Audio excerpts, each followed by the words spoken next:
Okay, ladies and gentlemen, let us now go to the one, the only, Max Keiser, joining us from Paris, France. He, of course, is the inventor of the Hollywood Stock Exchange system. He, of course, also is a retired former top broker, and he is a TV host and columnist. And he joins us because I thought in the last few days we got to get Keiser on to give us his take on dollar plunges after UN call to ditch the greenback. That's what AP, Reuters, CNN all said. The answer to the depression, they're now admitting it's going to be a depression, been in one for 2 years, is we'll give the very banks that sold us tens of trillions in derivatives and are above the law and won't tell Congress where the money is, we'll let them have a global government we pay taxes to, Max, and then all our currencies will be denominated and they'll be able to manipulate things even more. So I thought we'd get you on as a former insider who really understands how this works to talk about this new system. Break it down for us, Max Keiser. Well, it should be no secret to the people listening to your show, and the guests that you have brought onto your show have made this point over the past few years, and the issuance of a new global currency is really a fait accompli, because the need for all the banks to re-securitize and repackage all that bad debt and put it into some new entity, some new global bank, as a way to two benefits to this. Number one, all the bankers get another fee for having repackaged all the bad debt, and number two, they get to push the liability when the day of reckoning kick the can down the road, hopefully a few months or a year or two. But they're willing to sacrifice America's sovereignty as an independent nation to get this goal accomplished. And this is a huge problem, because you've got the banks on Wall Street who are acting in ways that are not consistent with what's in the interest of all Americans from coast to coast. They're acting at cross purposes to America. Now, let me point your direction to something on Bloomberg. July 1.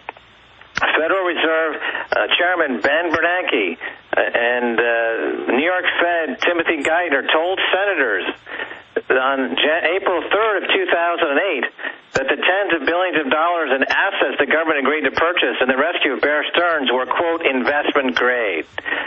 What we just discovered today, or in the last couple of days, is what these things that they put on the balance sheet of the Federal Reserve were not investment grade. They were not even junk. They were pure trash, pure garbage. They gave the Federal Reserve Bank, which is essentially at this point the People's Bank, pure garbage in exchange for Treasury bills that they used to pay themselves those huge bonuses in 2008 and 2009 and 2010. It's an act of pure, it's illegal. Of course it's illegal. You're not allowed, the Federal Reserve is not allowed to make loans, unsecured loans. And when the banks gave them paper that was worthless, it had no value whatsoever. They just had a notation on a piece of paper saying something like, what do they call it? Here's what they called it. They called it HG-COL Limited.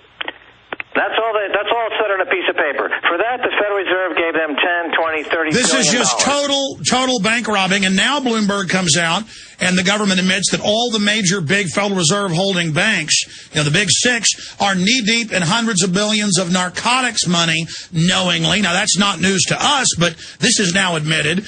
And they're also coming out and admitting that it's $600 trillion in derivatives in the Washington Post, and that the financial re-regulation package actually gives the Federal Reserve total control over all the other banks so they can rob real local banks and credit unions. And so they can also take control of any institution that affects the economy. So we're seeing a total banking dictatorship. It's like you robbed everyone and make Madoff look like a saint. We're going to give you godlike power. That will teach you. Well, I'll tell you what's going on in France, and this will give something that you haven't heard from anybody else. This is something happening right here in France. The French government, of course, is trying to get rid of Goldman Sachs, as are other governments in Europe, because they have anti-terrorist laws, and these banks are acting as terrorists. So what they're doing is they're introducing new laws, and they're trying to get rid of Goldman Sachs by introducing new financial obscenity laws.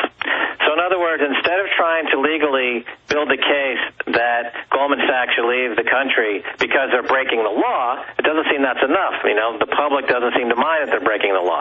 The fact that they're committing acts of moral outrage, again, the public doesn't seem really concerned that the bank is committing acts of moral outrage.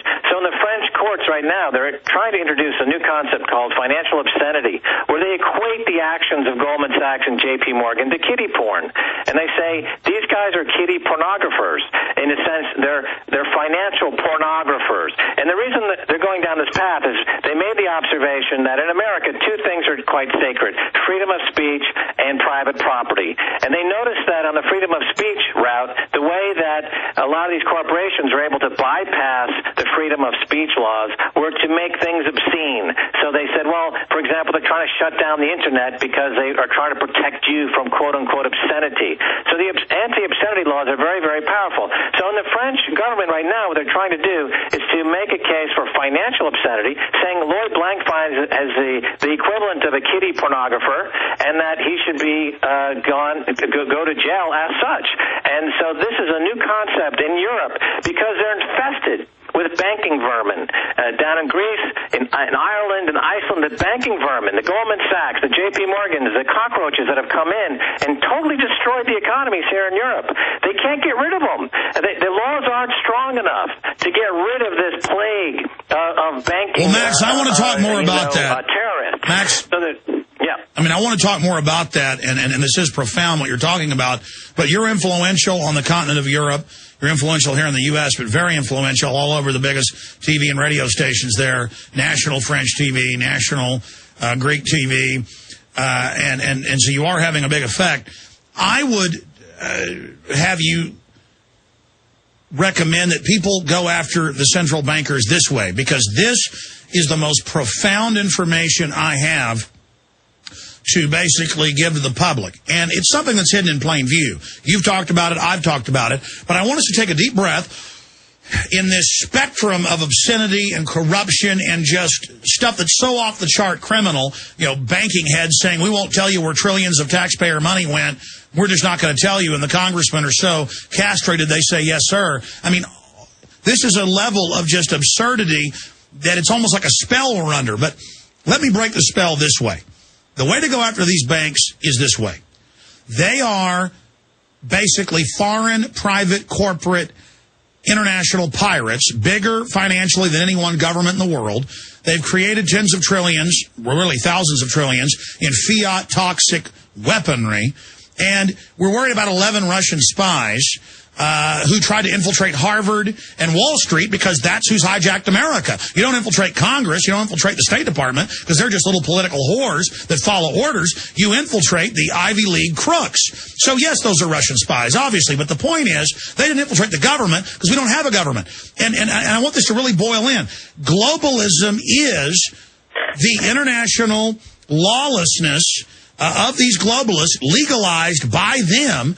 And so what they are is foreign espionage, corporate takeover spies, and they should all be arrested for sedition and for espionage, trying to overthrow our countries and hand our money supplies over to their new global government. I mean, it's so elementary, it's so hidden in plain view, that's how you go after them. This is espionage. They have come in and taken over our governments, and they have taken over the Greece government.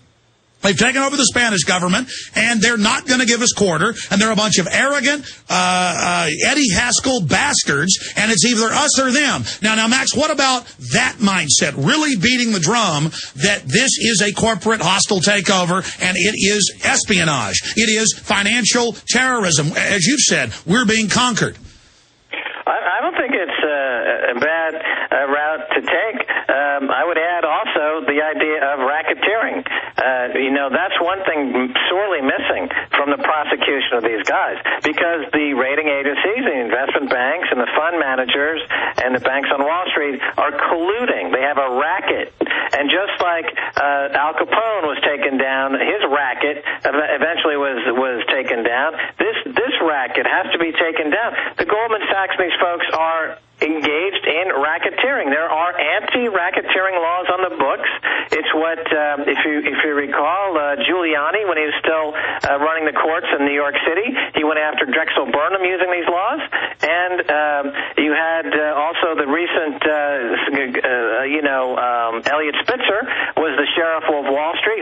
building a case, anti-racketeering case. It's a very powerful way to go after these guys. And unfortunately, there's nobody in politics or in the legal system in the U.S. that is independent enough to simply take the laws that are on the books against racketeering. And clearly it is a case of racketeering. When the Moody's Investment Agency downgrades the debt of Greece the day after there's a huge sell-off in the Greek debt by the hedge funds that Moody's is friendly with, that's a racket. That is not to be condoned in a free market system. So the case should be cut and dry. Exactly. And Max, stand up and make that case.